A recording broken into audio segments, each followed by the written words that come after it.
Ang sa amin lang, mula rito, sa metro, tsaka yung loob na yan, mula doon sa dugsungan, papunta doon sa poste. Pag may problema itong tubo at yung loob, tsaka itong maglabas dito papunta sa inyo, customer, property na. Auto na yun, automatic na yun.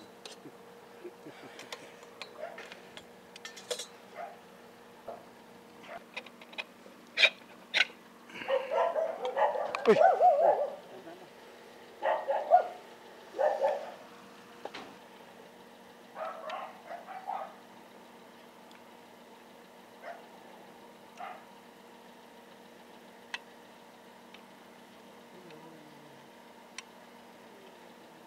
I-jumper natin. Pag nag-fluctuate pa rin.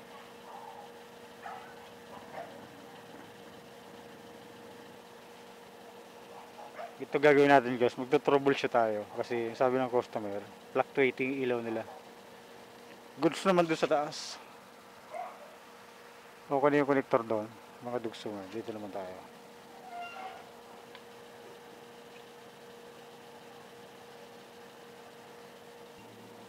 Ayun, kapag may problema sa taas at dito, at pagka nagpabago-bago ang reading natin, ibig sabihin, ang problema yan sa entrada or sa backlight. Pero pagka normal, hindi nagbago.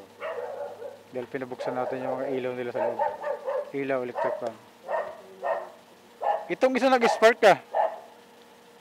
Ito ang nag-spark. Ito, oo, yan o, tumutunog o. Oo, hindi ho ito. Kasi ito okay naman eh. Ito nag-spark. Nagpapatay hindi pa rin kuya ilaw nyo ngayon. Pakitingnan po kuya. Huwag mo naglaw. Baka lalos pumutok. Nagpa-fluctuate pa rin kuya. Te!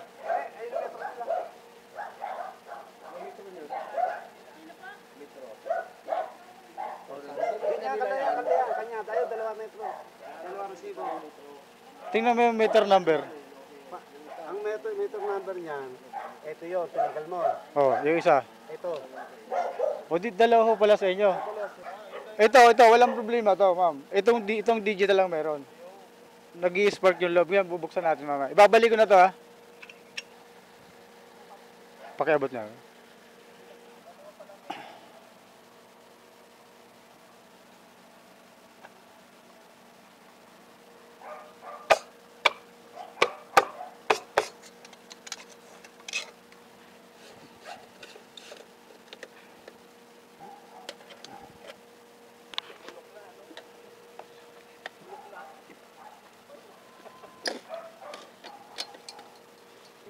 Ilan yung metro?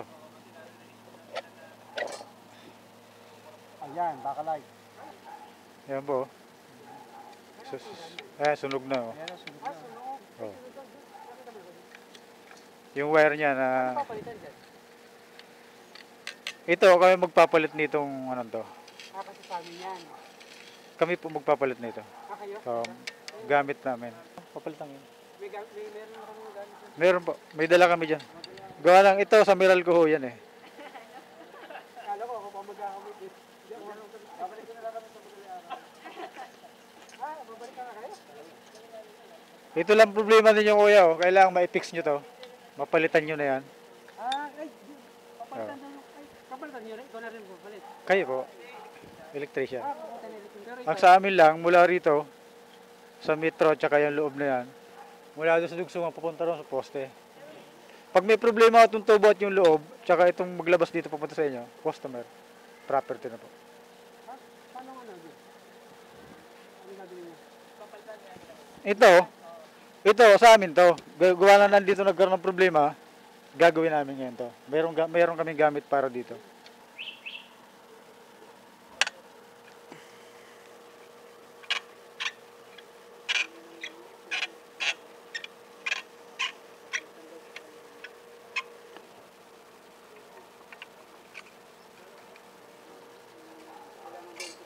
Uy.